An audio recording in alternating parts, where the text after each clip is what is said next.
তুমি না তওবা করেছিলে? তুমি না শুধুমাত্র আল্লাহর জন্য সবকিছু ছেড়ে দিয়েছিলে? তুমি না যে বুঝতে পেরেছিলে কোথায় তোমার আসল ঠিকানা? ভুলে গেছো? আবার কোন পাপ তোমায় গ্রাস করে নিল?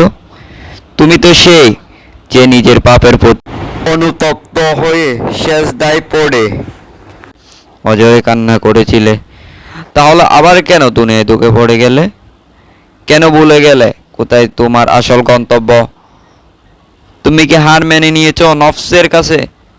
তুমি এত দুর্বল, ভুলে গেছো তুমি কার বান্দা, কে তোমার রব?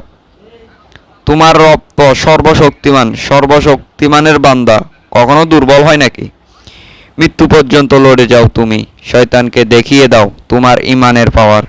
শয়তানের দোগায় পড়ে তুমি অনেক পাপ করে ফেলেছ, তাই নিরাশ হয়ে গেছো। তাই তুমি কি জানো না তোমার রব কতটা মহান?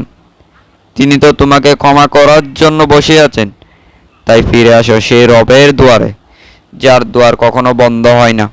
ভিডিওটি ভালো লাগলে একটি শেয়ার করে দিবেন, হয়তো বা আপনার একটি শেয়ারে কারো হেদায়েতের উসিলা হতে পারে।